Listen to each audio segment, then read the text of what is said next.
Coming to Yo, you in Nicolas Cage from Face Off style. Have you ever seen that movie, Chris? Face Off? not yet. Oh my God. It would be my first time watching it. Real quick sidebar before we get into this, and I have to because I feel like it can actually relate into it. So I have this working theory based on what I learned for the Rewatchables podcast that every great action movie from the 90s was made entirely from cocaine. Like it was just Don Simpson with his Scarface level of cocaine in his office, just huffing and going crazy. It's like Con Air, a movie about cons in the air. And with Face Off, he was like, I want to take someone's face off. They were like, movie ideas. Boom. Write that script. That's why each of those scripts had like 18 different writers and they were changing lines every single day. The 90s, What's up, man. people? Welcome to the Talkin TV podcast special edition. This is our friendly neighborhood Wednesday spots where we just goof off and do some fun activities. Usually this is where I put my top 10 lists. I don't know why I'm doing this formal introduction today, but I don't know. I like it. yeah, but it's different overall. And also I'm in my basement this time, so I promise no lags or glitches. And if there are, then I'm like, okay, just someone out to get me. Most people would out there be like, why is he in the basement if he doesn't want lag? Trust us when we say it's a great better, spot I'm for better him. off. I'm way better off. Just yeah. Oh, so man. Chris, How you been, Dom? well, much better than 2 days ago. Well, I can't even say that because the problem is I was feeling great 2 days ago when we did that podcast, and then upon listening back to it, I'm like, okay, with the exception of the lag, that might be our best episode yet that we've done. Like that episode was so good. I'm like, damn, that might be like, I'm like, that should have been the finale of 2020. Like, come on. Hey, man, listen. That's water under the bridge. Look, as far as I'm concerned, it got a lot of views. Thank you guys so much. And the subscribers are still going up. Again, thank you guys. So, like, honestly, man, don't worry about it. It was a good episode. All right. I'm probably just stressing myself out. Anyway, so Totally. Chris, so again, we've been planning this for a little while now. Again, there's a certain show that's leaving Netflix at the end of this year. Thank fucking God, in my opinion, because it's going to the Peacock. And the funniest part is that, it's funny because when they phrased this on the radio, it was really confusing because I'm like, wait, of course people are going to have to pay. To watch The Office on Peacock. It's a subscription service. That's how these things work. And then they were like, oh no, we're just offering the first 2 seasons free as like ways to draw people in. And I'm like, oh, okay. Okay. That makes sense. But people were talking about The Office tonight because on Monday, we're doing these 2 little events as a way to cushion on each side of our debate for Monday, which is our second to last podcast episode, that being the official. It's going down. I wish we had a graphic design, unless you want to pull up the thumbnail. Let me pull that up. Might take a few seconds lag, but like a wrestling promo right here where it's like, boom, movie nerd, TV nerd. Man. Battle of the sitcoms, Office versus Community. I don't know if that was a good impression of a wrestling commentator, but It's pretty good. You know, that one's a weird one for me because it's like I feel like people are going to be like, oh, so Chris hates Community and Dom hates The Office. It's like Community's in my top 10 favorite shows of all time. It's just lower than The Office. I do hate The Office, though. They will be right about that. That one's going to be a bit of a tightrope for me. But I'm also, for the most part, anti-sitcom. There's I'll famously admit, there's very few sitcoms that I actually enjoy. Even the ones that I enjoy, I've gone back and found problems with. But yeah, I'm very, very like picky with my TV. I'll admit the majority of the TV that I watch is dramas. That's just the stuff that interests me more. But obviously, with the amount of just talk and just overall emphasis there was on streaming this year, and also with the kind of renewed second life that The Office has had for the last couple of years now on Netflix, I think the reason why Community, there we go. Look at that. Michael Scott versus Ben Chang. I mean, just straight up battle of weirdness. Ben Chang wins every day. And it's funny because I was literally just rewatching Community too with friends, and just, oh my God, Ken Jeong is a national treasure, at least for that first season. But what I will say is that I will just put this out there first and foremost. I've been planning for a little bit now, leaking hints on Facebook. I do not like The American Office. I've never understood what it is that people find funny about the show. Michael Scott is a repulsive character. I'm glad that it gave us Steve Carell as an actor and as a personality, because he's one of the most beloved personalities just in general. But I will say that it's a problem when, for a show that ran 9 seasons, I didn't actually start laughing at it until season 7 out of 9. I'm just going to leave that there. I get it. Shows sometimes take their time to find their groove, but I think you just like being a hipster, to be honest with you. I think you like being contrarian. I'm going to disagree because I don't have that many hipster takes. All of my takes are, like, for the most part, exclusively original and my own. That's why I'm not going to... When it comes to sitcoms, my friend, you have very hipster takes. I mean, I like How I Met Your Mother. I like Parks and Recreation. I have watched episodes of Friends. I love Seinfeld. Seinfeld's incredible. Like, you've watched episodes of Friends. Do you like it? No, not one bit. Oh my God. Okay, I've tried so many times. No, there's one more. I like that 70s show. I haven't got a chance to watch it in a couple years, but I do like that 70s show.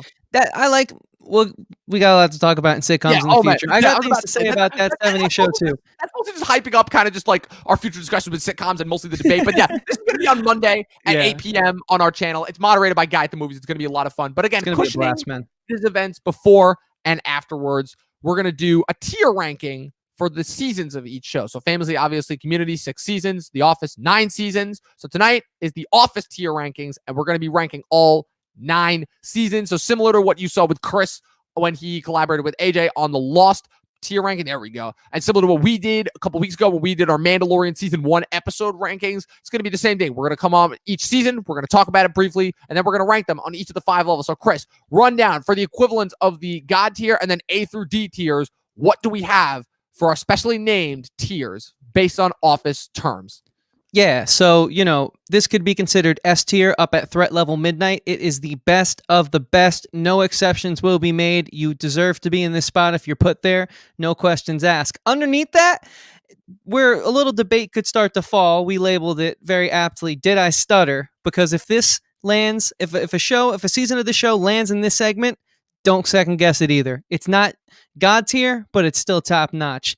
In the middle, we're putting the more enjoyable seasons, not the creme de la creme, as people like to say, but also not the worst of the worst. Pretzel Day. Who doesn't love Pretzel Day? I don't think anyone out there is over the moon about Pretzel Day, but when it comes around, you perk up a bit. So that's kind of where those seasons will land, and we'll see what falls there. Next, we have Ryan Started the Fire. These are the seasons where you start to blame and point fingers and really make sure that you don't take the fall for almost burning down the office. And then last but not least, Ryan's failed attempt at social media CEO-manship, whatever the hell you would call that, his crazy ass woof text message, email, phone call service. It was a train wreck, and so the seasons that land here will be aptly named. It's so good. It's just so incredible. So incredible. So with that being said, Chris, let's get into this. Ready? Yeah, let's begin. Yeah, again, people, I made my thoughts on this show clear. So as far as I'm concerned, overall, every season of this show belongs in the wolf category except for a couple that I will be gracious with. But for the purposes of show, for the purposes of bravado, and for the purposes of not driving Chris too much up a wall tonight, let's begin.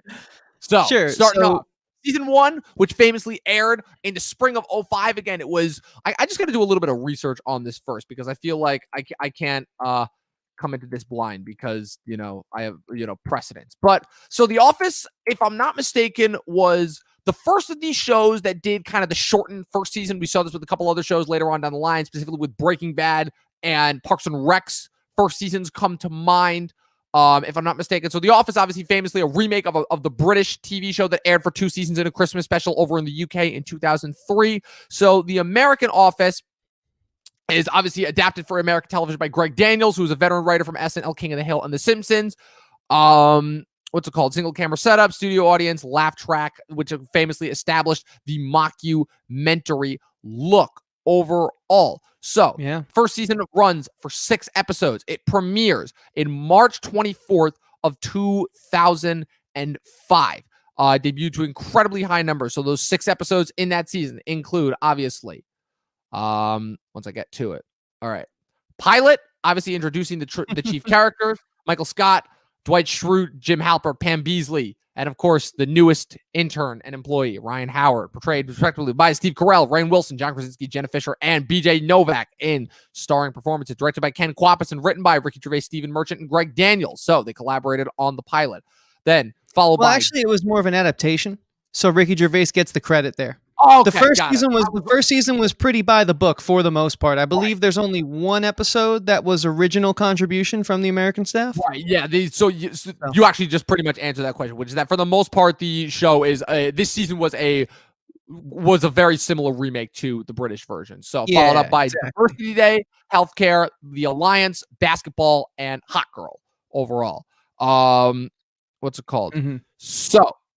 A couple of things that were established in this season, if I'm remembering correctly. Again, it's been a while since I've watched this, but obviously just introducing kind of the overall antics of the characters. If I'm not mistaken, again, Chris, this is where you're going to have to step in for me, at least with these earlier seasons. But the majority of this season is focused primarily on those chief 5, or really 4 characters. Again, it's Michael and his overall goofiness, is just inability to just understand certain social norms, Dwight's insanity, Jim's pranky nature on Dwight, and obviously establishing his very, very deep obsession and future love for Pam, while also just introducing Ryan on the peripheral. Ryan at this time kind of didn't exist as the Ryan that we know him as.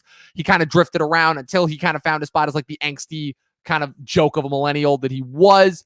So again, before we rank this, Chris, because again, it's very important, I feel like, because this season is monumental in a lot of different ways. What is the first time you remember watching this season? Yeah, so all throughout high school, people would be like, Chris, how have you not watched The Office? You, of all people, would love it. And I'd be like, all right, I'll check it out at some point. Like, relax. People would be super aggressive and be like, Chris, you need to watch this show. So I actually watched all of The Office in 2012, my senior year of high school, because at that point in time, I had seen a few clips hanging out with friends, and I was like, all right, I'm watching the last season when it airs. So I pretty much binged it all because that was like early Netflix days. It was so convenient. That was arguably probably my first binge, either that or Friends. And so my memory with the first season was I wasn't instantly hooked because it was the most out of left field thing I had seen at that point in my life. I mean, the tone was established very early on, and I think that was very smart of them to do, because from here on out, the cringe is established. Obviously it was a show of the 2000s, so there's they play around a little more with like racial and like sort of different like relationship things that I don't think sitcoms could get away with now. But they established right from the gates, no one is safe. Any human being on the planet will and can be attacked by this show in any way, shape, or form, especially with that Diversity Day episode. So I was like, what am I watching? But I couldn't stop. And so it was a lot to digest. And I also don't think it was a perfect season. I actually think it falls more in the middle on a pretzel day type thing, because it did debut so strong. But I think part of the zeitgeist debuting so strongly with it was, how could you not talk about it? It was so polarizing. I don't know if I believe the public wasn't over the moon about it yet. I just think that it was definitely the first of its kind in regards to how out of left field and cringy it was. So I think that's why it resonated, really. I think the most positive thing I could say personally about this first season specifically is that it's probably is just like there's nothing else like it on TV at the time. Like, this is debuting in the time. It's right at that weird point, right? The 4 to 5 TV season, right? The two most notable things about this, obviously, ironically enough, is in the drama field, you had 2 gigantic dramas that would go on to dominate for the rest of that decade, premiering in that television season. That, of course, being House on Fox and Lost on ABC. This was kind of the network's attempt to get back into the good graces as far as, just the idea of the cable channels had all been dominating, with Peak TV and everything. Sopranos and West Wing had basically been running the show for the last 5 or 6 years. But this was a weird little change in time. HBO premiered Deadwood, which was supposed to be their next shot at the drama, and that wasn't doing so well. The Russos and Mitchell Hurwitz were working on season 2 of Arrested Development, which was premiering during the time. It famously got overlooked. If I'm not mistaken, this is also right around this time is when FX airs the first 6 episodes of It's Always Sunny in Philadelphia. So it's interesting that those 2 shows kind of aired around the same time, and we see what happened with It's Always Sunny, but The Office obviously went on to have its own insane, crazy life. And I'm going to be honest, I hate this first season. I think this is one of the, don't get me wrong, it certainly establishes its presence, but again, it's a presence that I'm like, wow, okay, I hate everything that this is. It's not a matter of I think it's wrong or I think it's not daring at all. Quite the opposite. I think it's very daring. It's not for me. I can't stand it. The goofy antics nature. It weirdly comes off as being extremely mean-spirited, in my opinion. Just like that episode where I'm like, Kelly slaps Michael. I'm actually like happy because I'm like, oh my God, somebody shut him up. I'm like, this is the guy. I'm like, this is Steve Carell. Jesus. And it's so funny because the ironic thing about that first season is that Michael, certainly goofy and clueless, and the tone was certainly established, but I think that first season almost comes off making him like a little bit too malicious in a weird way. That's the wrong word choice to use, but a little bit kind of more like predatory than I think he means to let on. And I think they definitely backed off of that nature as time went on and made it just like more silly overall. So you would put backed off when he got the hair plugs. Yes, definitely. Oh my God, that first season. I'm like, it was so weird because I saw the first season. I'm like, wait, so why does Steve Carell look the same age that he does now? And then his hair got better as time went on. And I'm like, what is happening? But so you would put that first season in the pretzel day category. Personally, and again, we can figure this out. I think I don't think, actually, you know what? Only because there's no way it could be a woof because of the cultural impact. That's absurd. You know what? You're right. You're inserting a lot of bias there. Because objectively, for me, it's the worst season, but I can understand from the cultural standpoint, I have to include that in there. So for me, I'll settle on the Ryan started the fire category for this one. Yeah, that's fine. This isn't my hill to die on. All right, Ryan started the fire. Yeah, I guess it's just going to be interesting. I feel like we're just going to be like, this is going to be like really interesting when we get to the end as far as our thoughts on the 8th and 9th season, because again, you want to be in for some wild hot takes of mine. This is the episode to be on. So next, moving on, season 2. So season 2, following season 1, gets the full episode order again. The show was a tremendous smash hit. Was it the most watched thing on NBC at the time? It probably was. Who am I kidding? Season 2 premieres in fall of 2005, only a couple months later on September 20th, and ends on May 11th, 2006. So again, the biggest thing that I remember about this season is mostly kind of just to me, if the first season is established, is just introducing the characters and the feel of the show, this season to me is where a lot of the storylines for that would go on to define the rest of the show would be like. This is where like the pranks against Dwight were really established. Michael's overall kind of goofy / clueless nature is established. Jim really settles into like his, growing friendship with Pam overall. And like we really get into the Pam and Roy relationship and how unstable that is. We start to get to know some of the other residents of the office. Totally. Again, ironically this is enough, where they certainly expand on the supporting cast, who I think are a huge part of the show's success. Yes. All of these characters, I can describe their personalities in depth to you. Yes, absolutely. And this is where we get some iconic episodes, like obviously we get the first Halloween special, this one, performance review, the first Christmas special, Booze Cruise, famously, which is where Michael encourages Jim to go after Pam. Yeah. I'm the king of the world. Yep. The Carpet, Boys and Girls, Valentine's Day, Dwight's speech, Take Your Daughter to Work Day. I remember, which was for when Stanley yelled at Ryan for trying to get his daughter giving Ryan her number. Yeah. That moment I actually remember, and Ryan's reaction like actually being really, really so funny. Good. Yeah. Drug testing, Michael's birthday. Where is it? Obviously, famously, the fire. Episode 4 was the fire. Famously, Ryan started the fire. I remember that was one of the first episodes I watched when it was on reruns on TV, and obviously the famous finale, which I believe is hailed as being one of the fan favorites and best episodes of The Office, Casino Night, famously written by Steve Carell. Phenomenal. Which is, if I'm not mistaken, is where officially and of course Office Olympics. That's another iconic episode that happened. It's one of those classic, and Community has one of these. Steve Carell's on 2 dates at once. Right. And that's of course someone gets hurt. And guess what? There's a reason why Community was making fun of that, and then Abed just ended up getting an actual girlfriend out of the one that was helping him with it. So again, not to throw shots already, but again, Office going along with the trope, Community breaking a trope. But sure, but that doesn't mean it was good, though. That doesn't mean it was good. What? I remember that was one. If I remember correctly, now that's one of the episodes of season 4 that I actually liked. Like there are a couple episodes of season 4. I'm like, okay, these are actually not as bad as I heard. But again, this is not the Office versus Community debate. So Casino Night obviously famously established with Jim finally admitting to Pam that he really loved her, their first kiss, and then obviously officially ending with him asking Jan to transfer him to the Stamford branch, which we'll see how that gets into it in season 3. But also, correct me if I'm wrong, is this where the Michael-Jan relationship begins? Or is that the next season? That's the next season because Michael stands up Jan at the casino night. That's right. Okay. And fun fact, the actress who he stands up Jan for, the real estate agent, is actually his wife in real life. Oh, perfect. That works. Yeah. That's so they have I always thought their chemistry was good, and I remember looking it up one day and I was like, you know what, this totally makes sense. It's because they're married. So I think that this show did a lot in establishing the fact that while we do have some traditional sitcom tropes, the thing is, it's not procedural. It has its episodes that certainly don't push the overall narrative as far as, let's say, a drama. Each week you're moving the ball forward, but certainly, especially with what Jim sets up as far as season 3 and that finale, it shows that this show has depth and they're actually weaving a web. So this is the first time I really saw this in a sitcom. Friends had very loose workings of this. Seinfeld even less loose workings of this. Like just completely disinterested in that type of format overall. And to me, this is another example of The Office sort of pushing the envelope of sitcoms in this season in regards to how they're telling the stories and what they're doing with the characters. And they're not just like, it's not like Law and Order where we start off, the murder happens, at the end you find the villain, again next week. We start again.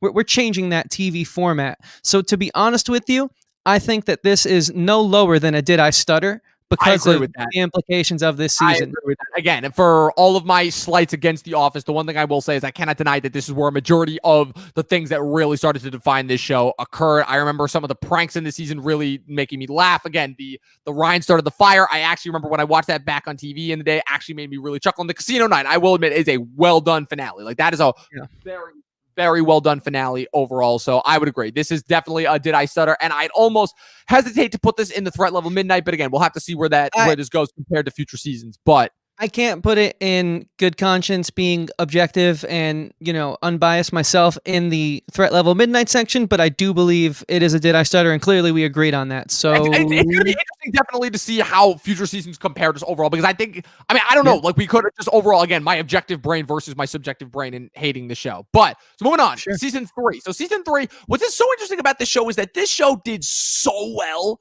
like so well during its run that it ended up getting like an extended couple of episodes, because seasons 3 through 7, all with the exception of 4, obviously, but we'll get to that next, all had like extended episodes. So like, if I'm not mistaken, season 3 had 25 episodes, obviously with its 2-part finale airing at once in spring of 2007. Season 5 has 28 episodes. Season 6 and 7 both have 26 episodes.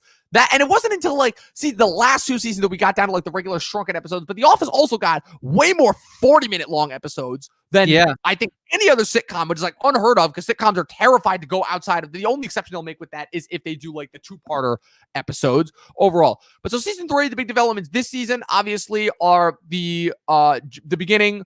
Jim's now transferred to the Stanford branch, obviously, but that branch is eventually shut down by David Wallace, who I believe begins to take more of a larger part here with the CEO, as the CEO of Dunder Mifflin, and incorporates that branch into The Office with corporate downsizing. And then as a result of Michael's antics, pretty much every single one of the Stanford employees leave, with the exception of 2, one of whom is only destined for the rest of this season, and one of whom would become a staple of the show, that of course being Rashida Jones as Karen Filippelli and Ed Helms, Andrew Bernard. Obviously, the introduction of the world to Ed Helms, who would become an Nard Dog. Forward, obviously, my introduction with him was, I think, with a lot of other people who were too young to watch the show at the time, that being The Hangover. And again, props to this guy, because even though he may not be the most dynamic actor as far as I'm concerned, but as far as a workhorse, oh my God, like Chris, did you know that when they were filming The Hangover, he wasn't a big enough star yet to like negotiate like different like filming times? Like he would like film back and forth between Vegas and where they shot the show, which I got to check, but I think it's somewhere on the East Coast, but it's not in Scranton actually. And he would just like be filming like 24/7. Like he'd be filming Hangover during the day and like and The Office at night. It's ridiculous. And that was like so that was Hangover was summer of 2009. That was probably like filming The Office's like 5th and 6th seasons overall, which is insane. Good for him, man. Insane. Real quick, since you brought up location shooting and whatnot, I don't know if you know, this is a fairly well-known fact. The only actual footage of the show that takes place in Scranton is the opening credits, which Jim shot. Yeah, obviously, I do know that. John Krasinski, when he wanted to get in character and location scout himself. So yeah, no, definitely. Let's go. We'll check at the end for you guys though where the show was actually shot. That way you can have that little tidbit. But so season 3, season 3 for me. And this isn't because there's so many freaking episodes. This is not the threat level midnight season, right? That's season 4.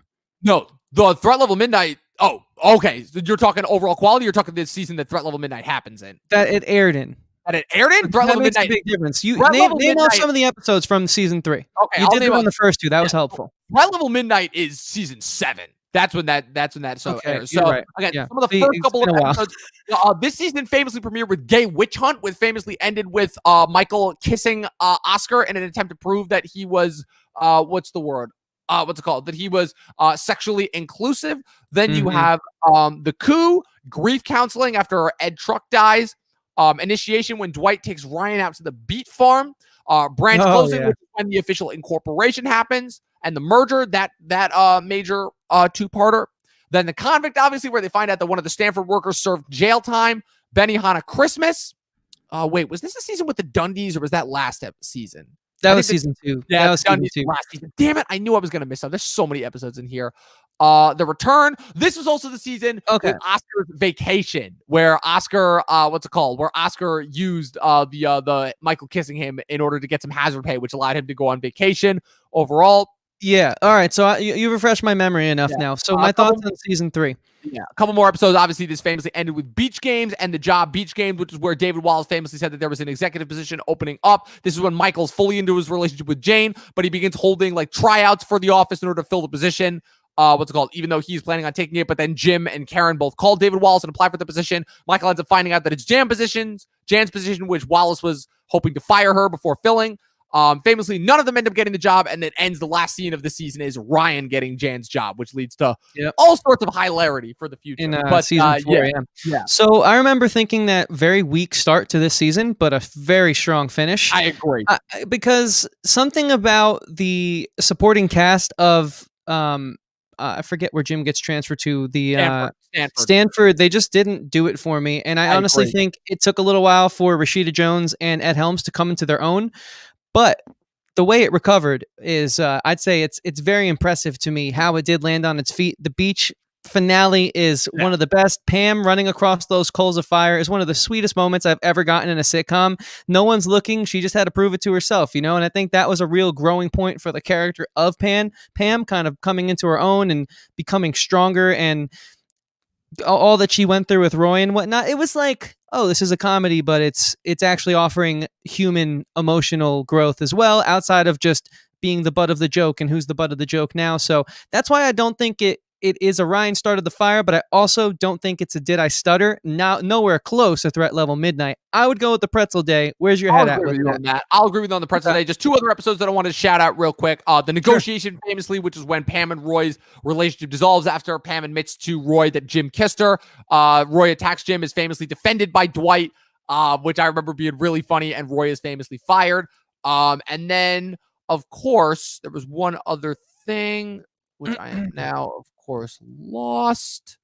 Yeah, but this season, it set up a lot of what I think worked in the last seasons, but I just think they had a kind of an issue at first integrating the new cast members, and there was a lot of debate and discussion on set because Andy Bernard and Rashida Jones, while my opinion was they had a weak start, they were fan favorites out the gates, and they were only supposed to be there for a limited amount of time, so the show pretty much on the fly made some executive decisions to keep these guys around, and I think that's a part of some of the messiness of it. But I remember now. Yeah, I remember now what I was going to say. This is also the season that featured guest directors Joss Whedon, J.J. Abrams, and Harold Ramis. Harold Ramis famously directed a Benihana Christmas, Safety Training, and Beach Games. And then Joss Whedon and J.J. Abrams directed episodes in a row. Joss Whedon directed Business School, and J.J. Abrams directed Cocktails. Business School, so good. He's throwing the candy at all of them. Overall. So now my only question for you is: this the season when Dwight and Andy started having when they started having the secret affair with Angela? When Andy was gonna marry Angela, but then she was sleeping with Dwight behind his back, or was that the next season? That sounds like a season 4 thing. It does to me because it seems a little too early. I think they were still establishing Andy. There's so many intricacies to it, but there's a lot. So anyways, I feel good about our ranking regardless. Yeah, that's a pretzel day season is what pretzel season day 3 for sure. Like overall. Yeah, I remember that gay witch hunt episode was rough for me. Like that was a rough episode just overall. I'm like, wow, this is okay. Wow, you're just taking your shit and running with it. So it's called. So now we move on to season 4 overall. So this is obviously interesting, similar to Lost season 4, the 2007 to 8 television run. God bless any of the shows that were able to come out during that run, because good God, famously, obviously, this is the writer's strike year. So famously, a lot of different shows were affected by this. So in this case, The Office season 4 got cut. A lot of its episodes were aired together. So there were only 14 episodes aired total for this season. Obviously, this was famously when Lost started out with its shorter seasons. Lost only got 14 seasons. This affected Prison Break season 3. This affected Heroes season 2. A lot of shows were affected. But the good thing is, a couple other shows. But overall, the 2 good things that came out of this television season overall, though, were AMC debuted its 2 prestige dramas, Mad Men in fall of 2007 with a full 13 episode count, and Breaking Bad in the spring of 2008 with its famous first 7 episodes. You know what this season did for the show? What did it do? Really solidified the cast contributors as head staff writers. Yep, that's because where the other cast members came in to save it. because, Phyllis and Creed and Ryan and Mindy Kaling, they had contributed bits and pieces. BJ Novak a little more than the most of them in previous seasons. But The Office was one of the lucky shows where they were able to sort of keep the voice of the show intact, where other shows maybe started to pitter patter or fall off around this time, because they had talented actors on screen who didn't want to act. They were just so good in their roles, where they were test screening and reading with auditioners, that they got thrust into the part for the betterment of the show, but they were writers at heart.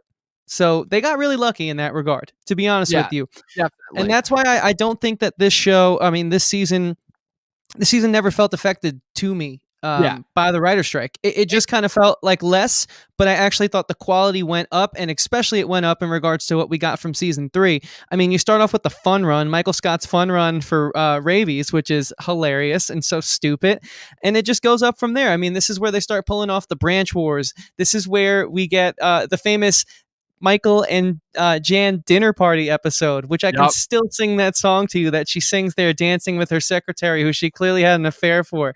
It's just, man, this season, to me, this season is a banger. Model, night out, local ad, money. Did I stutter is famously in this season. Job fair.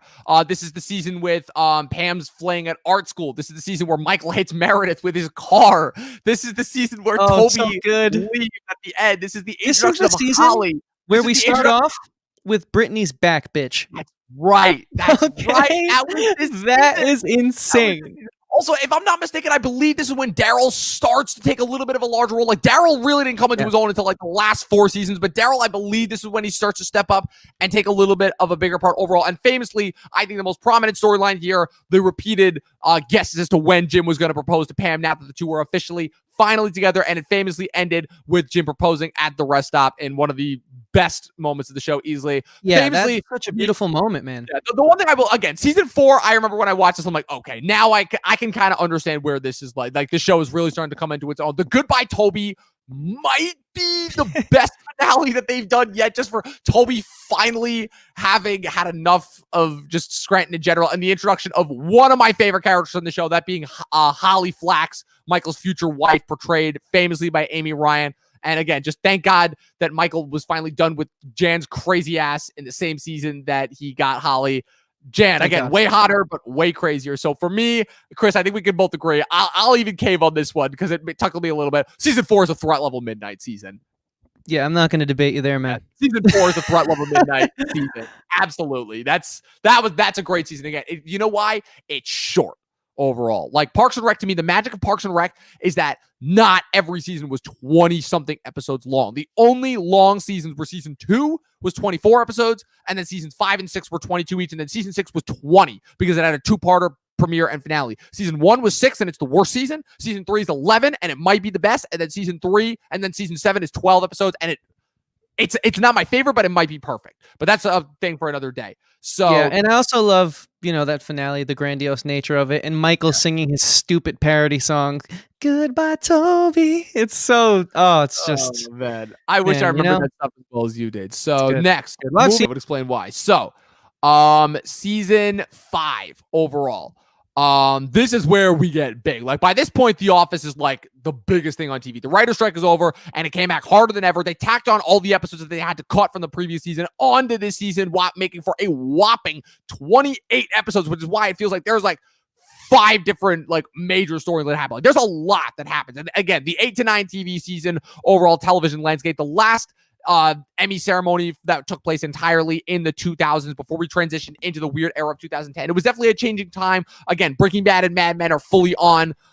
You got the ending of some legacy shows. The Sopranos been over for 2 years. The Wire's been over for 2 years. But you're starting to see a lot more premieres. Again, this is when True Blood and Sons of Anarchy premiered. Overall, SNL was like starting to reach kind of a new height with Amy Poehler and Tina Fey famously on. 30 Rock is just starting on its 3rd season. This is also the premiere of Parks and Rec's first season in the spring of 2009. 1 year later, you get Community. Things are changing overall on the network TV landscape, and The Office is still leading the charge overall. So this you is got Jim. So many good episodes in this season as well. Like, that's one thing I want to touch on while we're still sort of around the realm of talking about the sheer scope, and especially in comparison to season 4.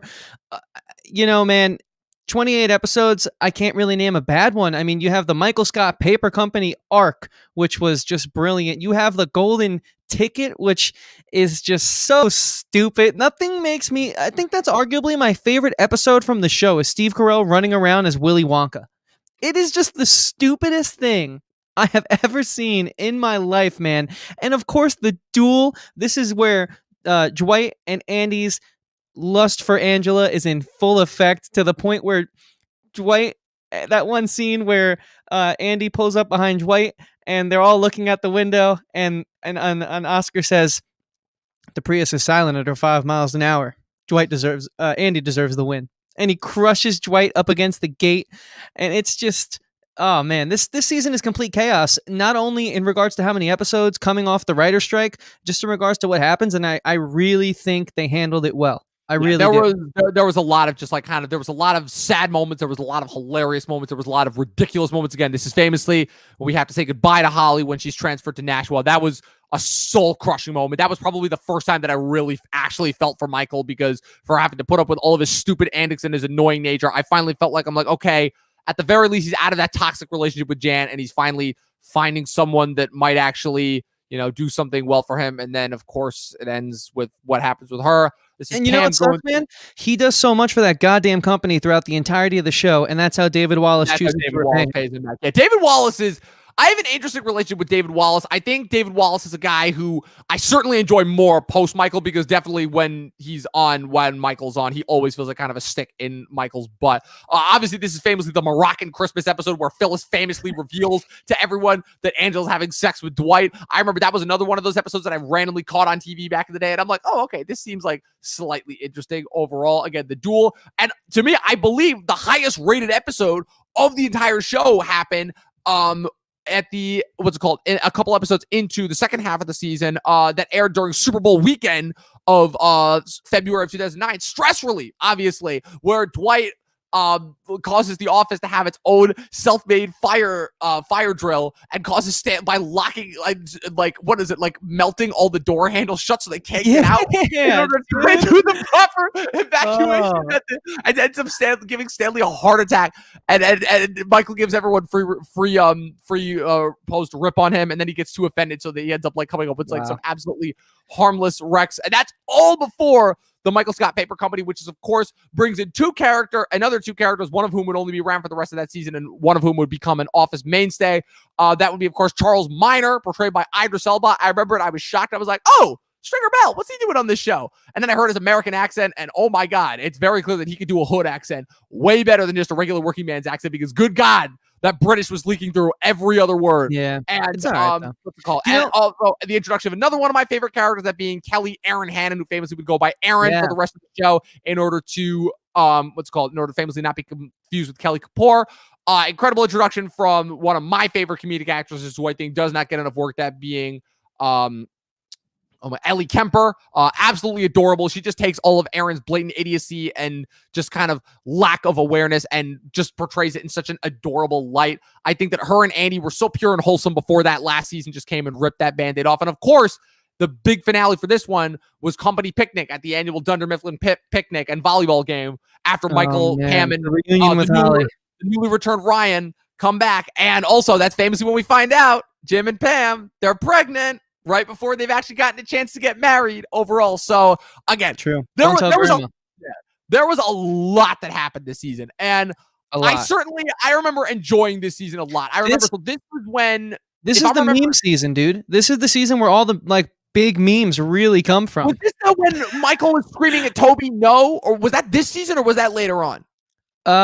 If Toby returned in this season, that's when it happened. To me, was this season then, yeah. And yeah, that's exactly where this happens. To me, the biggest meme is, like you said, that start to the fire scene. I've seen that on Instagram so many times, so many different ways, so many different versions of that. This season, like I said, it was a huge undertaking. I think it's crazy how they went from 14 to 28 episodes. Yeah, it's tremendous. Like this is, I would make an argument to say that this is the season 4 is the best season, but season 5 is the biggest season, I would say, because to me, the show never reached the heights that it did with this season after. It was like a perfect crescendo and then decrescendo after this. Like, obviously we'll get into like the later seasons overall and what those kind of contribute to the show's legacy, but I think it's safe to say this is the biggest that the show has ever gotten. I remember when I was watching the show, because I remember it was when I was down, I actually remember this specifically. I was doing the math in my head as far as, because I can always remember based on whenever I've watched something. And I remember, I'm like, okay, so this was the last time that I was on vacation in Florida, because I have not gone back to Florida since then. It was summer of 2017. I told myself I was going to do a big sitcom binge. I think I just finished Parks and Rec, and Community was not on Netflix at the time. So I'm like, okay, I'm going to do a big Netflix binge. I'm going to binge all of 30 Rock, and I'm going to binge all of The Office. I got 2 seasons into 30 Rock, and I got 5 seasons into The Office. And I remember when I got to season 5, I was like, okay, I need to take a break because I've watched a lot of episodes of this show. I know there's 4 more seasons. And at the time, I remember with season 6, I'll get into this once we get into season 6, but season 6 was the first season where I finally started watching the show week to week, because I was old enough now. I knew how to work my DVR and I could record it so I could watch it on weekends. It's a very big moment for me. But season 5, I remember there just being a lot of stuff that happened that season. That was when easily the show was the most ridiculous. And the thing that's always gotten me through the show is that even though I could not stand less the cringe humor. And I think that the decision to go with cringe is it just never sits well with me. Depending on the presentation, this was just not well done. But the zaniness of the show and how that further escalated to the point where the characters almost became self-parodies of themselves. That to me is when I really enjoyed, because where it took The Office to me like 4 or 5 seasons to finally get to that level. I think the difference and why I like Parks and Rec more is Parks and Rec only took like a season and a half, and halfway through season 2, that was when all the main characters hit their stride. And at the end of season 2, when Rob Lowe and Adam Scott come in, that's when the show takes off and running, and it just does 5 straight seasons of just home runs. But The Office, I think this to me is finally when I'm like, okay, this is like, I may not love these characters, but these characters are definitely when they're to their fullest potential. So to me, yeah, I don't know. I'm gonna leave this one with you. This could just as easily be a Threat Level Midnight. I'm tempted to go, did I stutter? But this could just as easily be Threat Level Midnight to me. It's a Threat Level Midnight. The grandiose scale, all that they were able to accomplish, the fact that, this is if there was a season to, be immortalized by the internet. I mean, granted, there's other bits of the show that have been taken and ran with, but this is the season that a lot of the memes come from, and I think for a good reason, This is, I think, the turning point in regards to this show, for me at least. Like, I was like, oh, okay, this isn't just a show I like watching right now. Like, this is going to be a staple in my life. And I feel like a lot of people had that hit them in regards to this season, because like Stride was in full effect, man. And the writer's block only made them stronger, and the recovery coming out of it. The fact that, again, this is the season 2 where, well, guess what? Now we have new writers as well, but we have our mainstay. Like, we'll never go dry. We have our cast members who are contracted to act in the show who are now the writers as well. So we're not worried about anything. Like, this is the smoothest sailing a TV show I think could ever achieve is in this season. Of course, we're coming on some rocky territory, but for now, we're gonna have to. I think we're gonna have to put. All right, like I said, I was perfectly happy leaving this with you. Again, it's not my favorite season. I still think season 4 is the better season, but I'll give you this as far as this being a Threat Level Midnight as far as this goes. So, moving on. So season 6. So now I think it's safe to say, I think this is the point where even the most diehard Office fans can admit this was where The Office peaked. Like I know that a lot of, to me, still, it's ironic because season 6 is a season that, again, I have a very fond relationship with, because again, this is the first season where I was finally old enough to start watching it on TV. I was in 7th on TV as it was airing. I was in 7th grade. I remember like this was when I was finally like learning really how to use the internet on my own, and was like keeping track of the show and what was going on week to week, even if I couldn't finish it. I actually did a pretty good job of keeping up with. I actually watched the whole first half of this season overall, and this is the season that has my 2 favorite episode arcs in it, probably with the Niagara arc with Jim and Pam finally getting married, which is awesome. I remember on senior year wedding. Yep, I watched that first half of that season like 3 different times throughout my life. I remember watching that my business class that I took senior year of high school, which again I just took on a whim. This show did the relationship moments in not only the classic television way, but in such like a real way as well. Like, they managed to get that cheesy, gooey feeling of them all running down the aisles, dancing to the Chris Brown song. But then like when the music cut and it came down to like them giving each other their vows, and then cut to them on the boat, it's like, oh, these are real people. Like, yeah, definitely. This is the moment where the show is kind of coming to terms with itself, where this is the point where the characters are at, to me, they're most mature, they're most fully realized before their eventual wind down and just everything that happened after season 7. We'll get into that in a little bit, before they really started to devolve into kind of like the self-parody versions of themselves. I'll get into my thoughts on that as we get into the later seasons, but the thing that really stood out to me, and again, that I think there's just the striding versions of like the first half of the season versus the second half once the Saber takeover comes in, because I think with Saber is when a lot of the self-parody kind of nature comes in, with obviously the famous introduction of Zach Woods, Gabe Lewis, who famously, again, I watched all 6 seasons of Silicon Valley, and I didn't realize until about season 2 or 3 that I'm like, wait a minute, that's Gabe from The Office? I never knew. I knew who the actor was, but I just never put 2 and 2 together. I'm like, oh, that's the same guy. Obviously, this is famously the season again. This season is pretty much the most cut and dry as far as just what the storylines are. See, part 1, it's Jim and Pam's wedding. That's what the buildup is to. Overall throughout, and just kind of Michael and everyone else's reaction to that. And then see part 2 is the Saber takeover, when Dunder Mifflin is officially bought out by the Saber printing company, and the Scranton branch is one of the only branches that's kept alive. Again, a lot of memorable episodes for me, again, just from when I watched this on TV. The gossip episode that kicked this off with Michael accidentally guessing that Jim and Pam are pregnant, just based off of making shit up. Koi Pond, obviously famous double date. Murder, which I remember being a really fun episode. Well, Koi Pond is interesting because, you know, they're under the new management, and they have that super Southern woman who's like the CEO, and Joe. Jim and Michael are co-managers, and Jim lets Michael fall in the Koi Pond. You're right. And that is correct. You know, like, that's kind of like, you guys have been through a lot. Like, that's not really a bro move. And regardless of how you feel, that's also not what you do if you're trying to successfully run a company, especially as co-managers, which is an absurd idea as well. Yeah, and then we kind of get to see Michael in weird, zany situations in this season, like when they drive the car into the lake. And when Michael goes to back to Scott's Tots because he didn't become a billionaire, and he has to face those kids. Right. Okay, I will be the first person to admit. I go back and forth. Scott's Tots might be the best episode of this whole series. One of my top 5. It's phenomenal. The more and more, it's so funny because I always forget about that show until I get to it, like on a rewatch or somebody talks about it. Just the image of Stanley laughing in that episode will forever be frozen in my memory. Hey, and just Mr. that Scott, whole episode. What you gonna do? What you gonna do? Make our dreams come true.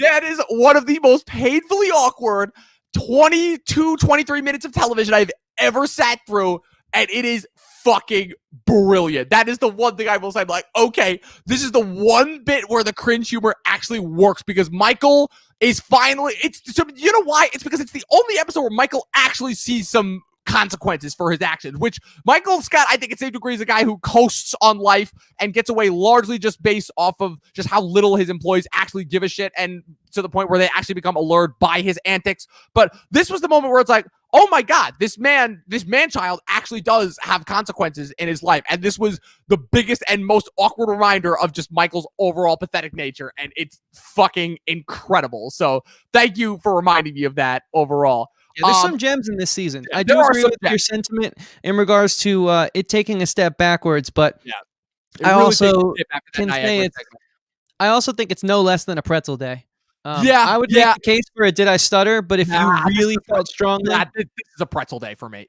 Fair enough. Season 6. Season 6 is not my hill to die on either. Is a pretzel day. Yeah, it's funny because again, for a season that has some of my favorite moments in it, again, Scott's Tots, Niagara, also the big moment, Joe finally giving Daryl a much needed promotion, which allows Daryl to step up, and finally, to me, again, it's so funny because Daryl is remembered as being one of the most iconic parts of the show. But for the most part, I'm like, Daryl really doesn't come into his own until like this season, because this is the season when he gets the promotion overall. So I just find that really interesting overall, that a character who everyone loves really doesn't come into his own until like the last couple seasons, which are, I think, largely acknowledged as being some of the weakest. So now we get into it, the last 3. So this is where the hot takes begin. So season 7, obviously the big news going into this season overall, Steve Carell is leaving the show after this season. So this led everyone to assume, I mean, Chris, again, you were on the ground. Again, this was when, again, I had one friend who was absolutely obsessed with the show who was filling me in. This is at the time where, like, he would not shut up about The Office. And every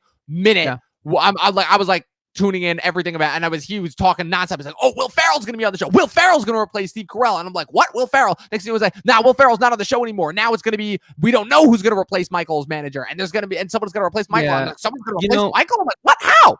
What was weird about this show is Michael's leaving was not the last episode. It was very weird. It was, we have 4 episodes after that. And there are still, again, some bright spots, in my opinion, on this episode. You know, you have Woof, of course, comes around, which I think is so stupid and so hilarious. Andy's play, the Sweeney Todd cast, storming into the office, is one of my favorite cold opens, to be honest with you. We also have that cold open in this episode where they're doing like the viral Office video where it's like, with the premiere, famously starring. You know who that is? You know who that is? Is Michael's nephew in that episode? No, who's that? That's Evan Peters. That's Evan Peters from American Horror Story as his nephew, who he spanks in the middle of The Office in that first episode. No way. Okay. I just remember watching that. I'm like, wait, like, is that? And then you see him sitting down, like with the document. I'm like, oh my god, that's Evan Peters. Holy shit! So I think this season had a strong start. Is where I was going with that, and the cold opens are some of the most legendary ones as well, in my opinion. This is where really they started to go with the cold opens. But honestly, takes a swan dive towards the end. That's where I'm going to disagree with you. I don't think that this is a bad season. I think that it starts off a little bit on the weaker note, and it starts off, I'm like, oh no, are they? To me, certainly the thing that scared me, because this season, the interesting thing about this season is I started watching this season on TV in real time, and for whatever reason, I never finished it. I could not tell you why. I think it was, again, the breaks between Christmas and when the show came back in the spring really threw me off. I remember that hurt me with a lot of the cartoon shows I was watching at the time. But let me tell you something. So this was one of the last couple seasons that I watched recently. So season 6, I watched a couple months ago in September. And then this season 7, 8, and 9, I watched back-to-back pretty much in the last, 2 months overall. I literally just finished season 9 a couple nights ago. And here's the thing is that the first couple episodes of this season scared me as far as, oh no, they literally seem to be going backwards. Jim is back in sales. Him and Pam are back to playing pranks on Dwight, and they're kind of seem to be more ridiculous than ever. All the characters to me are fully into self-parody mode right now. Like, Kevin is just so over-exaggerated, and Meredith is so over-exaggerated, and Creed, just the nonsense that is coming out of his mouth at this point is just... before it kind of worked because it could kind of get by in the fact that he seemed genuinely confused and to genuinely have to. Now it just feels like it's okay, no, now he's become self-aware. He's just riffing and he's trying to constantly top himself, but he's still not aware of that. They are into full self-parody mode right now. But let me tell you something. The last couple of episodes, I thought it was going to be disastrous with just kind of how they handled Michael leaving and the fact that there are going to be leftover episodes after. When I realized, wait, Goodbye Michael's Carell's last performance, his last appearance, but there's still more episodes? Why? But I think it all works out. And I think this goes into my thoughts on 8 and 9, where I'm going to put this out here right now because I think this is the first time I've gotten a chance to say this because I just finished the show. I don't hate season 8 and 9. I really don't. I really, really, really don't. And I'll get into that when we discuss those seasons further. But I think there's a lot of stuff to enjoy about those seasons. And to me, I think they're on par with the other seasons. And I don't know. I guess this is just because I'm not a diehard fan of the show, but to me, there was literally no difference in quality. In fact, I'm able to get a lot of enjoyment overall out of season 8 and 9, much more so than I would say I got in some of those earlier seasons, which is strange to say overall. But I think that's why the last couple episodes of season 7 don't affect me as much, because let me tell you something. Goodbye, Michael. First of all, if not for the fact that you reminded me about Scott's Tots first, I would, Goodbye Michael was my favorite episode up until now. That's just an incredible episode, how that wraps up Michael's and Steve Carell's whole time on the show so beautifully overall. And then again, it's that so easily could have been the finale. And the fact that they kept going, and the fact that, again, between Dwight K. Schrute, acting manager, and search committee, and Inner Circle, and also, let me tell you something, the fact that we finally got a Will Ferrell performance where he doesn't have to rely on yelling and proves, no, Ferrell is actually really fucking funny, and conceivably there was a version where he could have gone on and been the new lead of the show, and for whatever decision they decided to not go with that, obviously, and we see what happens, obviously, within the last 2 seasons, but yeah, I don't, and to me, oh, of course, how could I forget, everything would between, literally, I think the minute that I heard Carell utter, wait, Holly's coming back in the Christmas episode of this season, I'm not going to lie, I almost shed a tear. I'm like, okay, that's actually genuinely heartwarming, and how that builds beautifully into how the two of them end up leaving. I think this is great, and again, you're gonna think I'm tripping balls. To me, this is a Did I Stutter season. This is a Did I Stutter season for me too. Now let me explain some of my opinions and thoughts on it. I think that because of the fact the way Michael left was, again, like this show did what no other sitcom I'd seen up until this point in time did, which was I didn't feel like I was watching a production. I felt like I was a fly on the wall in an actual office building, watching real people interact. And that moment where Pam and Michael are speaking, and the creative decision to have no sound there, but just show the hug and then get the Pam talking head after the fact of her just being so disheveled and stuff. I mean, that's like top tier acting. Like, I don't care, like, fight me on that if you want. That's one of the best performances I've seen maybe in all time as regards to like just the connection, because the thing about that is Jenna Fischer and Steve Carell were so close on set too. It was like a mentorship there. So there's so much behind that, and they really brought that to their characters, but they didn't play themselves. They still played their characters. Like, they didn't break character, but it was brilliant to see that. And I just like that, to me, is a prime example. This does have some missteps though this season. I thought Will Ferrell was terrible. I think Will Ferrell is arguably one of the worst actors of our time. I think he's one of the least funny people I think he's one of the least funny people on planet Earth, and I think this cements the fact that he's only good at his one thing, which is intense, over the top ridiculousness, and even The Office being that, he's too much for even that. Like, he is even a step above the ridiculousness of The Office. And so unless there's poop and fart jokes, Will Ferrell cannot thrive. And so this clearly showed why he's just a sorry excuse for an actor. Yeah. Wow. And I'm not gonna lie, I was not expecting that take from you. Oh, it's not surprising. Yeah. I've heard surprising a lot of people who don't like Will Ferrell and don't think that he's funny. Again, I think it's just a lot of good grace that's left over from Elf and Zoolander, and the fact that he had those two movies in such a short period of time and he just blew up overall. But let's go. The weird thing with me is, again, it was just such a left turn that I'm like, okay, I'm actually seeing that Will Ferrell can actually act without having to yell and scream. That was the biggest thing for me with Will Ferrell. But yeah, well, let me just say, he's a great human being. Apparently he's very charitable, and he's probably a really nice guy. I have nothing against the guy personally. I just do not see the hype, and I've seen a lot of what he's done. My favorite performance by Will Ferrell is Everything Must Go, where I think he's actually brilliant in. So listen, I've given him so many shots. Like, I've seen a lot of his stuff because I want to understand it. I don't understand it, but one thing I do understand that is this show, it must have been really tough to write this, first of all, and for them to all hold it in as Steve Carell's leaving. I really commend the cast. They were like, like a lot of their shows have their famously documented troubles on set and the actors are all difficult and stuff. This, to me, was a family from what I've read and what I've seen and the podcasts I've listened to. So they did a really good job. They honored the legacy of Steve Carell, love him or not. I wish I could say it was a Threat Level Midnight, but I think that those last 4 episodes take that away from it. Oh, see, that's the thing. To me, it's not the last 4. It's some of the middle episodes to me that keep it from being the Threat Level Midnight. But yeah, season 7 is a Did I Stutter?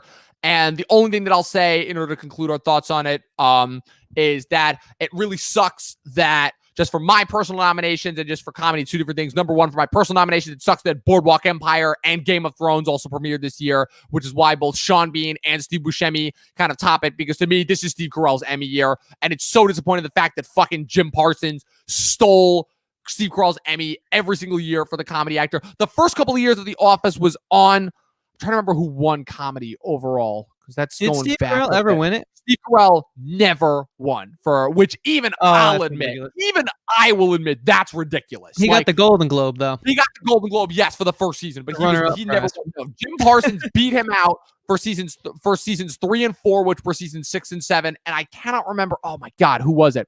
I can't remember right now off the top of my head who beat him for the first 5, but to me, season 7, this is Carell's Emmy season, and the fact that Jim Parsons stole it from him on season 4, which again, The Big Bang Theory was never a good show, but like the first 3 seasons were the only slightly tolerable, funny ones. And the fact that he beat him on season 4, which is really when that show started to go off, is just embarrassing to me, to say the least, because The Big Bang Theory boils my blood like nothing else. And you think I get upset about Will Ferrell, guys? You want to know what's even more embarrassing? So you want to know who else Jim Parsons beat that year besides Steve Carell for his last appearance in The Office? He beat Alec Baldwin for 30 Rock season 4, Matt LeBlanc for his debut season on episodes, and Larry David for actually, wait, no, this is 10 to 11. So that's either way, you already named some. And Louis C.K. For the debut season of Louis, which again, at the time, everyone was raving about Louis. It was a good season. He's not a good guy, but it was a good season. That first season of Louis, I remember being a good season of television. So yeah, that's an embarrassing. The Emmys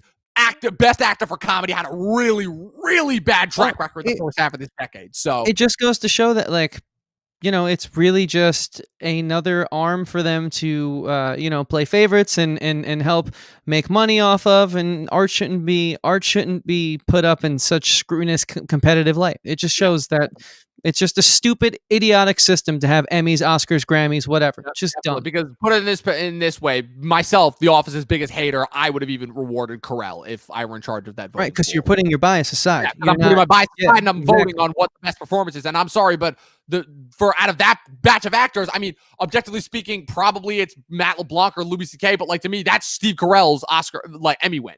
But because, dude, he holds it in so well. I mean, it's the first time that I think I've seen Michael Scott subdued, which I can't say I've seen for like really, like it had been building in bits and pieces throughout the show, but this is the first time where it's like, again, Michael has finally come to terms with who he is as a person. It's the most fully rounded, the most mature we're ever going to get that character, and to me, it's the best acting that Steve Carell has done both on the show and just in general in his career.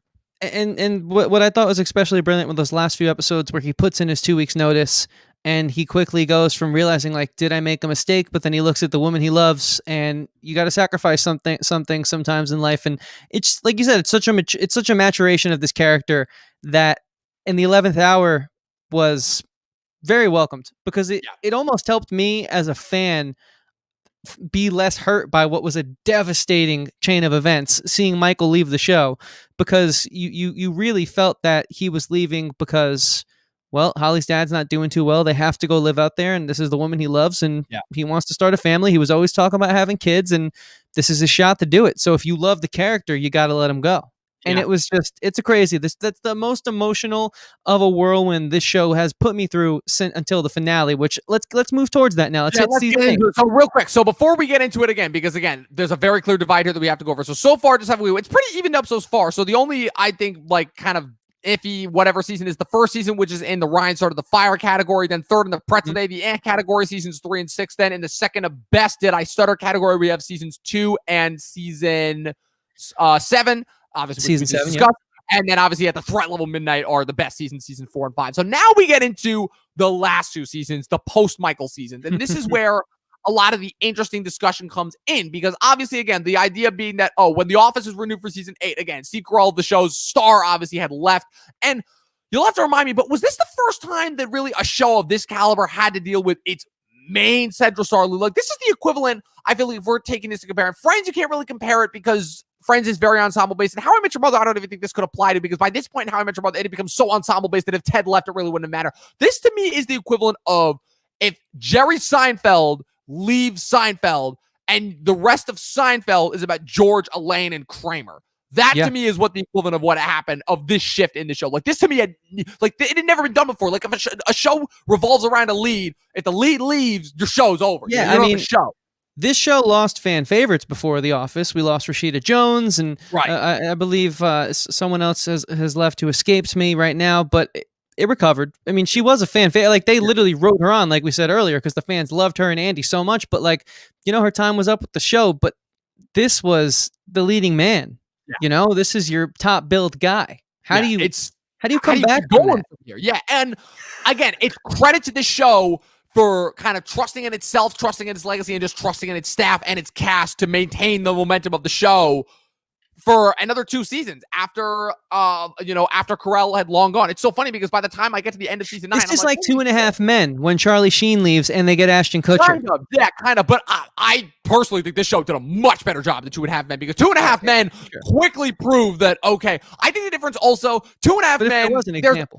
It's only 3 stars in that show. It's Charlie Sheen, John Cryer, and the kid. I can't remember his name, but all I know is that he's rich now. He doesn't act. There was a reason why you barely saw a lot of storylines with John Cryer and the kid. Like, Charlie Sheen is who made that show. But again, by this point in the show, it really is a good thing. It would have been different if Michael had left like after the first season, or like But by this point, the rest of the characters are so well established, and the dynamics and are just so intrinsic within all of the characters in The Office now, not just kind of the main core central 5 or 6 characters that we started off with in those first couple seasons, that the show trusts in itself in order to keep going. And again, throwing in a couple new characters, because weirdly enough, even though season 8, it's funny, I always go back and forth as far as certain of the reviews for the post-Michael seasons. Some reviews say that season 8 is worse. Some reviews say that season 9 is worse overall. I have my thoughts overall personally on them. Same. But yeah. I think season 8, for the most part, is still a really well-done season. It goes by, it flows quick, the story moves at a brisk pace. The new cast members, I think, do a great job. The old cast members, I think they do a pretty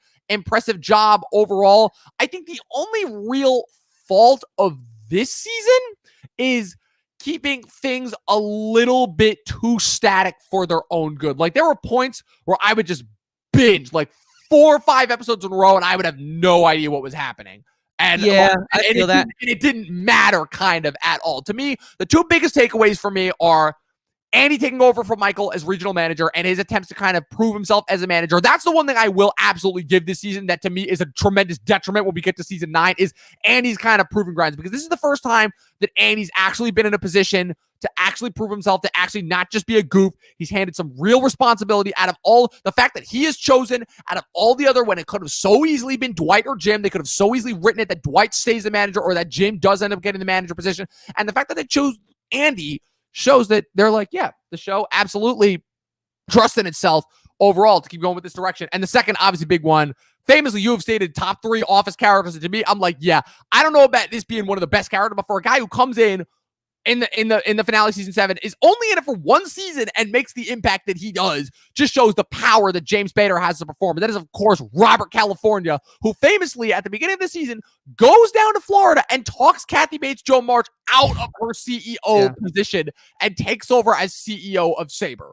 Because, you know, here's exactly, it's phenomenal. Here's what this show does.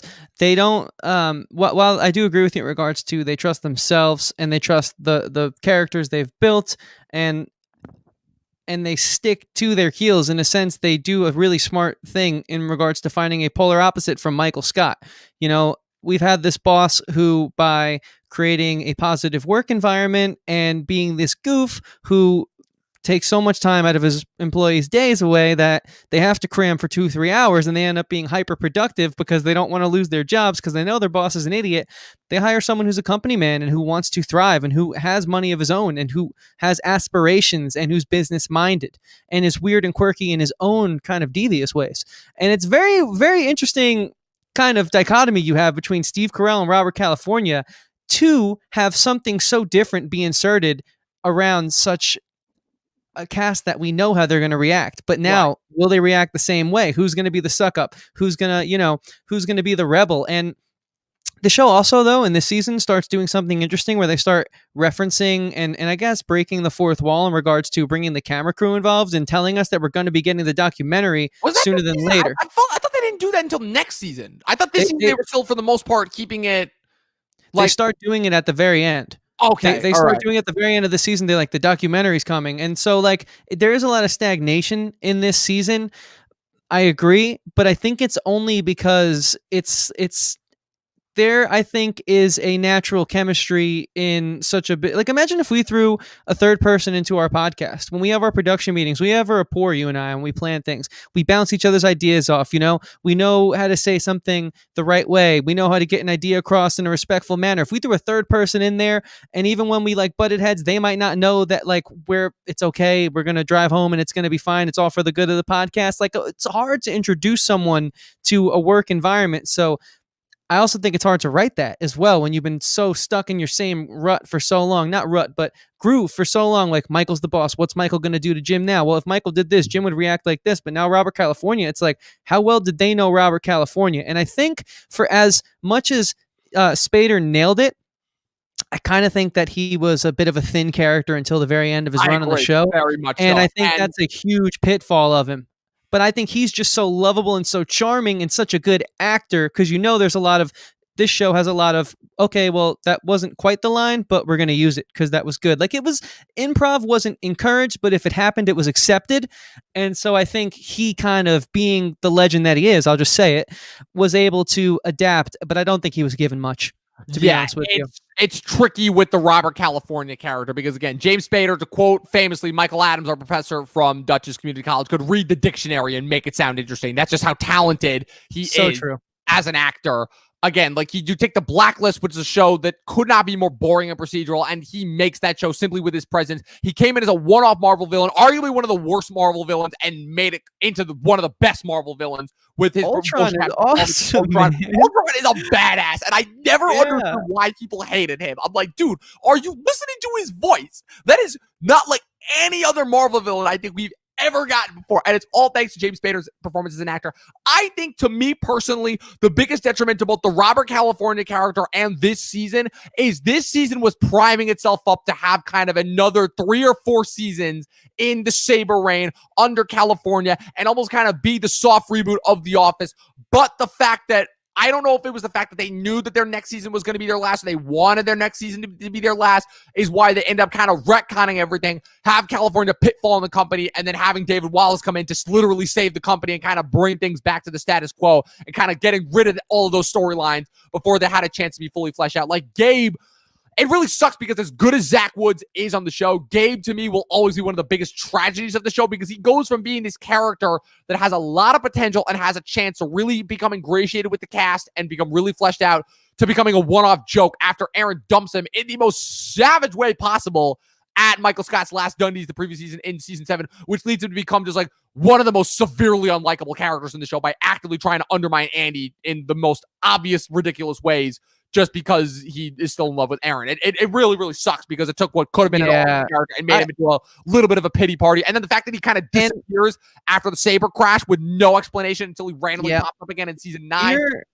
You're nailing it. I'm sorry. I just want to say, because we know that Zach Woods is incredible and is a talent, because just look at Silicon Valley. Yeah, he goes from being, again, a one-off joke. It's so funny because it's the total opposite of his track in The Office on Silicon Valley, where The Office, he starts off as a potentially interesting character that could have some ways to go and end up being a one-off joke who literally just gets written off the show. Silicon Valley, he comes in, he's a little bit of a scene stealer, but he can't quite measure up to TJ Miller, and by the time he gets to hit shine in the later seasons, he is arguably the best character on that show. It's kind of insane. Like, the way, like, especially after TJ Miller dramatically left that show in the way that he did, he, to me, is the saving grace of those last 2 seasons, which arguably should have killed that show. Like, Zach Woods fucks, and The Office didn't realize that, and that's one of their biggest missteps. I agree 100%. So, but again, as much of a misstep as Zach Woods' whole part on that show is just the Robert California character, and to me, again, it's so tricky because, again, we can't weigh seasons and just stories in general to what did not come. So to me, at least, this is a pretzel day season. I'm saying that right now.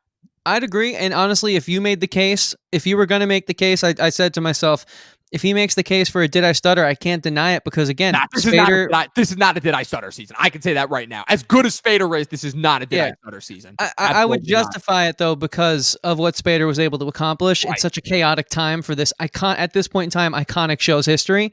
To come in and handle it like a champ, goddamn, the man has talent. Yeah, so, and again, just for how it ended with him and just his last statement on the show, it's just everything that he does. Every minute he came on, I'm like, oh my God, there's finally something in the show that I'm actually looking forward to, which was insane because that wasn't necessarily something that I could say about any of the previous seasons. And just James Spader comes on. I remember I told my mom, I'm like, so James Spader just replaced Steve Carell in The Office. And of course he comes in and within 5 seconds nails it. Of course. Like that was my big takeaway for season 8. Now we're here, Chris. The grand finale of this episode. We went a little long, but I think it was necessary. I think it was warranted. Again, there were a lot of seasons of the show, a lot of episodes. The final season, season 9, they announced after season 8, the first post-Michael season, that season 9 would be the last one, aired fall of 12 to spring of 13. I'm a sophomore in high school by this point. I've kind of fully surpassed my Office days. This is when I'm starting to really get into YouTube, and this is when my HBO obsession begins overall. So it's safe to say I've left the Office behind officially. So I was not keeping track of anything that happened. So I had no idea how the 8th or 9th seasons went. Season 9, famously, again, Robert California's gone. James Spader's gone. Andy Buckley's David Wallace has come back and repurchased the company. Andy has taken back over as the office head, but there's a couple of new changes overall to the regime. Famously, Kelly and Ryan, Mindy Kaling, and BJ Novak decided to leave the show after season 8. So after some quick cameos explaining where they have gone, their respective characters have gone, they are replaced by 2 new workers.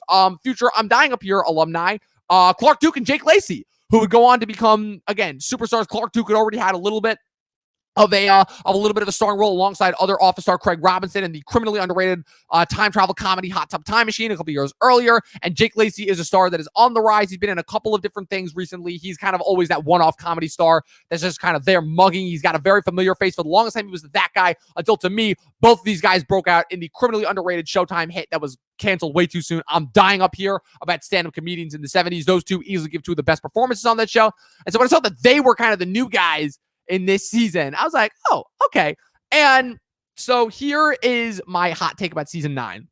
And this might surprise a lot of people because, again, the reviews for seasons 8 and 9 go back and forth, but season 9 to me has some of the worst stuff, I think, in the show. It's safe to say, and this is coming from me. It has, to me, the single worst plot line of the show. But although I think it's unnecessary, it's still, for the most part, well written.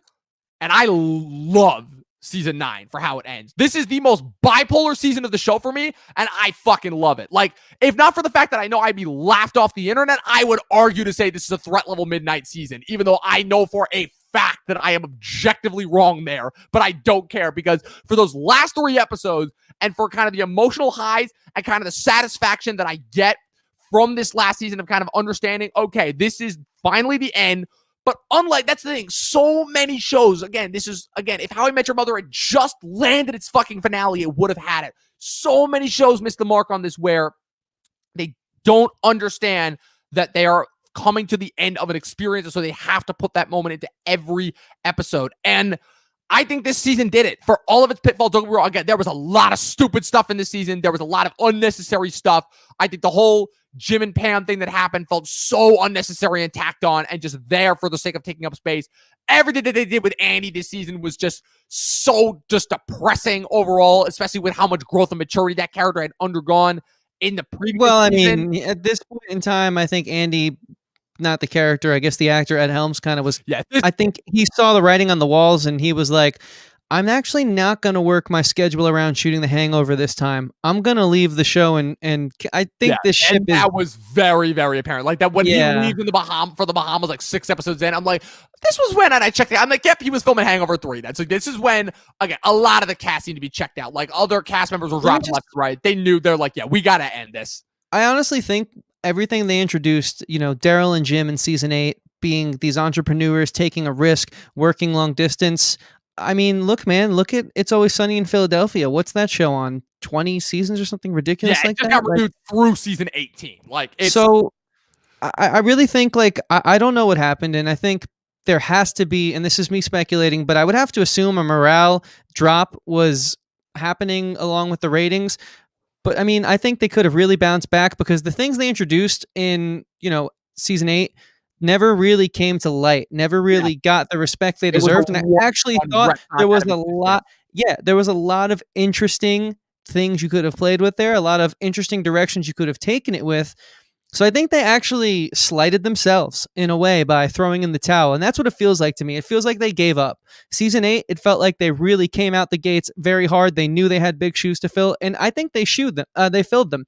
For all intents and purposes, I really do. It's just that the fans were obviously super critical. Steve Carell was so beloved. And did you know that the only reason Steve Carell never came back to the show is because his agent never got reached out to by the network? And so they never reached out because they thought that maybe it was the network's subtle way of telling them that they don't want him anymore, when really he was gung-ho to do it. Look it up. A book dropped early in the quarantine this year. One of the the assistant ADs dropped a big memoir, 80-page book on it, and that's what happened, dude. And it's been fact-checked. The Office Ladies podcast starring Jenna Fisher, and Angela herself, Angela Kinsey. They confirmed that. It's ridiculous, isn't it? You're telling me that you're talking like for guest appearances, like multiple guest appearances, or just for like a recurring role throughout the season? Just to renew his contract for the show as Michael Scott. Okay, so like it was just a miscommunication of all miscommunications. So, let me understand. So you could have just had Michael Scott come back and could have just, again, literally almost like season 8 could have been. You're talking for season 8 or just for season 9? Before season 6 would have been, or after season 6, before season 7 would have been when Michael Scott's contract was to be renewed. Because that summer, it wasn't a thing of where he wanted to leave the show. It was just a simple miscommunication that resulted in him leaving. Studio nonsense. Steve Carell did ask for a certain amount, and they kind of didn't answer him in regards to the amount he was asking for. But then they ended up shooting themselves in the foot because they never thought he'd walk. Essentially, is what happened.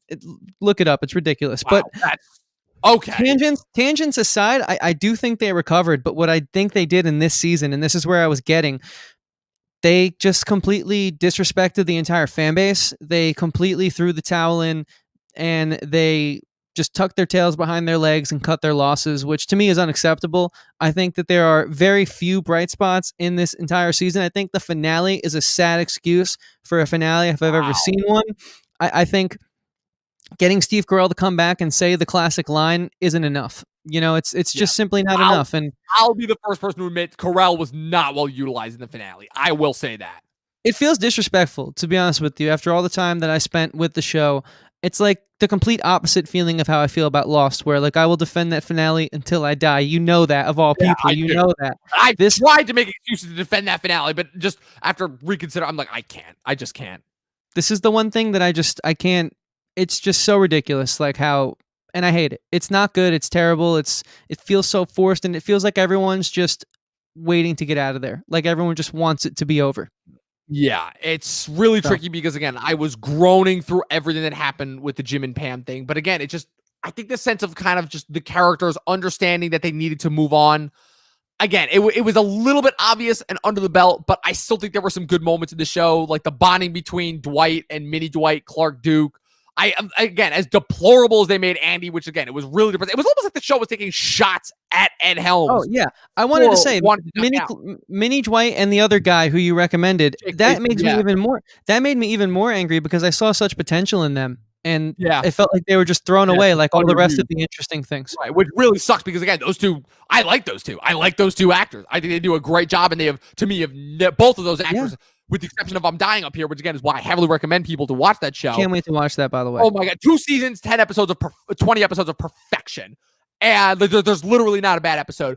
And again, it really sucks because to me, those are two actors that have so much comedic potential and have not been well utilized at all, which is so depressing and this show was just further examples of that. But yeah, I will say that for what those last 3 episodes give me, as far as how the show wraps up, I could not disagree with you more. I think this is an incredible finale. I think that, again, given everything that the show had done, when, again, I think I'll agree with YOLO and say that season 7, just for everything that could have happened with the post-Michael seasons that was just kind of screwed up overall, I'll say goodbye, Michael, obviously being the true finale of the show, but I'll say that the Living the Dream, followed by AARM, followed by the finale, I think is actually really, really well done. I really, truly enjoy that finale. I think it's one of the best finales ever done. So here's what I'll say. Sure, let's hear My first question for you is, where are your thoughts on where this should go? I think I have an idea, but where do you think your thoughts should on where this should go? This is our first and only woof, in my opinion. This is a woof to you. So, yeah. But I was going to say to you, okay, because potentially it would be near impossible for me to separate emotion and reason here, I would go to Orion Start of the Fire. And if you really made a crazy case for it, Pretzel Day, but that would probably be only because I wouldn't want to have this show have terrible records on it. So that'd be tough for me to go to Pretzel Day, honestly, as well. It's tricky because this would be the only case where I'm like, I'll let you have this one subjectively, even though I am actually, no. Sorry. I'll let you have this one objectively, even though I subjectively disagree with you, because again, there was just a lot that I enjoyed this season, and just to me, how good the finale was as far as wrapping everything up, just the format of it, the presentation of the documentary, just how the fact that they took 3 pretty much hour-long episodes to really wrap everything up, and I think they did a really good job of it. Again, it's the idea of these characters, to me, had been resolved long ago, and at this point, it was just kind of them just having fun, and I like the idea of them just kind of chillaxing and having fun. I think, again, it's, to me, Greg Daniels, and then obviously his collaborator Michael Schur, who to me is what really made Parks and Rec what it was. We kind of took just the goofy freeform nature and applied it to me, the much better show with Parks and Recreation.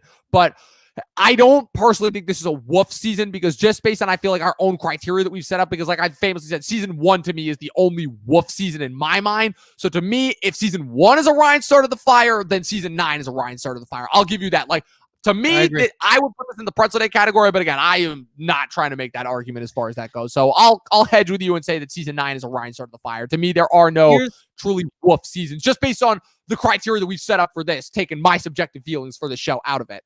Totally. And taking my subjective feelings out of it, here's how I justify it being a Ryan started the fire. I do think that introducing the documentary crew and the whole idea of the documentary, having them on that panel where Erin meets her mother, I thought like that was interesting. I really thought, I mean, that's an interesting premise in the first place, taking a mundane office and sort of hyper focusing it and playing with the 9-to-5 workforce and sort of showing how there's comedy and everything and wrapping that up in a nice little bow tie.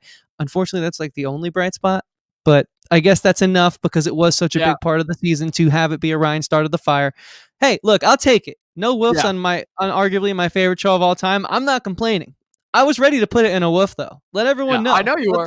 I know you were. Let the record show. So, people, that's it. We did it. All 9 seasons of this show. So, again, just a brief recap. So, no shows made it to the woof category. All right, we'll see how that goes once we get to Community. But in the Ryan started the fire category, we have seasons 1 and 9. In the pretzel day mid-tier category, we have seasons 3, 6, and 8. In the did I stutter category, the second best, we have seasons 2 and 7. And the best overall, the only 2 threat level midnight seasons, seasons 4 and 5 overall. So, Chris, are you happy with how we did it? I think we couldn't have been any less emotional in regards to it. Like, I really think I'm saving the emotion for Monday. Because, like I said, I was on my best behavior for tonight. I made my thoughts on this show clear. We're going to get into it on Monday because, again, taking all of this in the respective like commentary, like as far as how this compares to everything else, I put this in this way, I'll still take the worst season of Community over any season of this show. And that should tell you something about me personally. But with that being said, people, thank you for tuning in. This is, again, another kind of just fun, goofy, chillaxing night for us. Again, we've got a big weekend planned for you guys, so I'm glad that you were able to still stick around with us for this last bit of fun content that's going to help us wrap out and bring out the year. That's right, Friday, 2 nights from now, we're wrapping it up. Mandalorian, episode 8, the final episode of Mando Watch. Will Mando get back the child? And then the following night, Saturday, the 19th. It's going to be a big one, too, guys. Live at 8 p.m. We have a big panel for you. We're going extra long. Just want to let everyone know that they're in for a treat. Who do we have on the panel? I'll just say that we have some familiar faces and some not so familiar faces. I want them to come and be surprised. You know, I'm usually all about having people show up. That's why I was a little bit surprised. Because I'm stoked on this one. All right. Yeah, well, the following night, Saturday the 19th, we've got, of course, the Strength of the Screenplay debut episode in which we will be reading Colin Trevorrow's Star Wars Episode 9, Duel of the Fates for you guys. It's going to be a lot of fun, so be prepped for an extra long but an extra fun episode. It's going to be something new that we have never done before, part of the list of a couple of new items that we have prepared for you guys for next year that we're going to start unveiling soon enough. And the list only keeps growing, guys. Every time Dom and I meet up, we cook up like 3 or 4 more ideas that we just think are going to be dynamite. It's insane. I mean, I'm stoked, man. And when do we start for this? Because it's going to be a longer stream. So 7:30 p.m. Eastern Standard Time. People, again, a little bit of an earlier episode similar to tonight's, but it's going to be well worth it because, again, I don't know how long we're going to go with this as far as it goes. Again, it depends on how fast we read. Again, it's a 130-page screenplay, which translates to roughly 2 hours and 10 minutes, but we'll see. So with that being said, once again, thank you for tuning in. If you want more content like this, click the subscribe button below the video. Click the bell next to it. That way you get notified. Tune into Monday. That's going to be the big night. Debate number 2, mano a mano, the Office versus Community overall. Chris, we'll have to figure out going forward if every debate is just going to be us or if it's going to be other people. Only because I know that the debate that's coming up between you and Ian for Xbox versus Sony is going to be kind of a little bit doubling as like a no NPCs episode in addition to being a Talkin TV episode. So we'll have to figure out. But debates, I want there to be other people. I think debate is an art form that can be head to head or collaborative with the team. So I agree. Like, I want to do a team format at some point. Again, it just has to be a topic that everyone is familiar with overall. And again, guys, all of this content we have for you on this channel overall, if you just click the subscribe button and the bell next to it, that way you'll get notified every time we put up a new video. Also, in the description of this video, if you can leave a like and a comment. That would be greatly appreciated. That way we can know what new types of content to bring to you guys. Look at all this content that we have for you. We also have social media profiles. If you follow us on Facebook and Instagram and type in Talkin TV Podcast, similar to how you see in that big lettering right there, but with a podcast after it, you can follow us on there. Go check out our social media. We post a lot of extra content there as well that you will also be notified as to what we post on a daily basis. Again, Mondays are the podcasts, Wednesdays are our fun extra content, and Fridays are usually our weekly recaps that we have going on, or watch alongs, or just any other bonus content that we decide to put up. Again, these are all the casting announcements that we've got ready for Strength of the Screenplay. Look at that. Scroll through that, Chris. Inform the people. Yeah, so, I mean, we have Professor Pat coming back as a brand new character no one's ever seen before. Ian Hamilton, if you guys saw our Star Wars The Force Awakens debate, he was the moderator, and he did a damn good job, and he's coming back in a different fashion this time. We got YOLO, man. Everyone loves YOLO, okay? Yeah. YOLO's playing Poe Dameron. Just think about that. That's going to be incredible. That's going to be incredible. Yeah, we have one of two of the lovely ladies of the basic cinephile. Adalia is playing Rose. Of course, our number one main villain. Man, guy at the movies. Villain. Potentially Dom's villain in real life, playing Kylo Ren. And of course, the great people at Mac at the Movies podcast we announced the launch with as Ray and Poe, Finn and Ray, respectively. It's going to be an absolute banger, guys. Also, I'm putting music out again real soon. So if you guys would be so inclined to follow me on my personal, it would be awesome. I obviously post a lot about the podcast, but I also make songs and stuff. So scroll down here, you see me with some guitar, some jam, and I'm trying to get back to that. I'm trying to strike a balance, and I do all the music for the show, and I hate throwing that out there, but just because I know that these next few songs I'm putting out are going to be like really good, I'm just going to toot my horn. So again, that's at Christian Ivanko on Instagram and Twitter and Facebook. I'd appreciate you guys checking out the music, man. It's been a while. I'm excited to throw my hat back in the ring. Dom, any place that people can find you? At Movie Nerd Reviews on Facebook and Instagram, even though the only thing you're going to see me post about is the podcast and occasional new just random shit that I feel like posting about. So with that being said, people, thank you for tuning in. Tune into this same time next week in order to see our tier ranks for community, in order to try and wrap this whole thing up, hopefully mooch a little bit off of those numbers from our community top 10s list. People, we'll see you guys next time. Watch more fucking movies.